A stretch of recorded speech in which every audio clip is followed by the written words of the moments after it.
Top of the hour, we're getting a breaking update coming in from Kerala, where a BJP leader's residence has been vandalized allegedly by CPM goons, and this has been reported in Kudipura, where this incident has taken place of a BJP leader's residence being attacked. This is another incident of political violence that have been reported in the state of Kerala.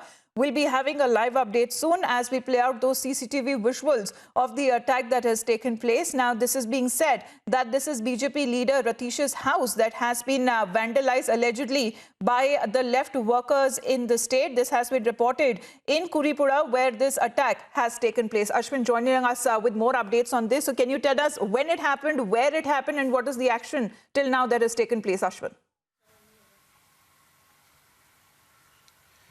Yes, this happened after the election results were declared day before yesterday on Wednesday, and after which there was a celebration, and there has been a situation has been tense across the state. I must say that not only it was not an isolated incident, there has been many cases of violence, especially the ruling party, the left party has been allegedly involved in various violence. So this has happened at the home of a BJP worker Ratish, and his home was completely struck down. The wall of his home was completely struck down by this auto rickshaws, and there has been a tense situation across this place. This has happened after the elections were declared the next day, that is on Thursday. This has happened. About 5 to 6 people are seen in this video who are sitting in this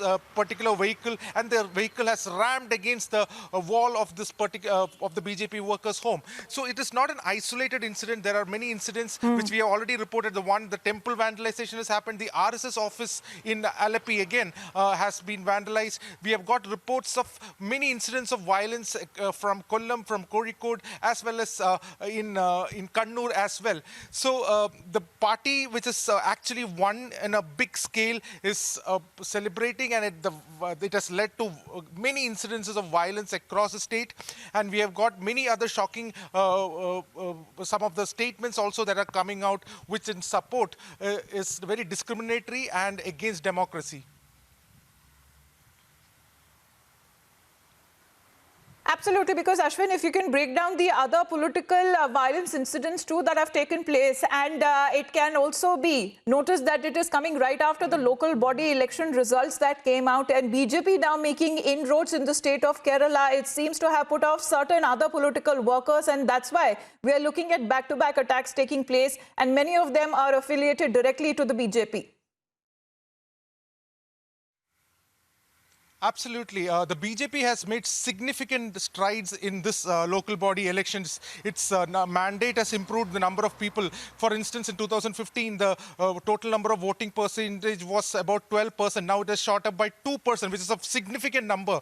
Even the total number of seats from 1,234, the party has grabbed more than 200 seats compared to last time. So they have made significant inroads. They have retained the municipality of Palakkad. Now it is in this in the same district of Palakkad where a Subramanian temple has been vandalized, and it has been reported that again the left goons are involved in this. You can see from the visuals that they have broken down the lamp, the festoons, and it was also reported that some of the vehicles which were parked were also destroyed. And we have also spoke to some of the people over there. They said some of the homes which is nearby, they were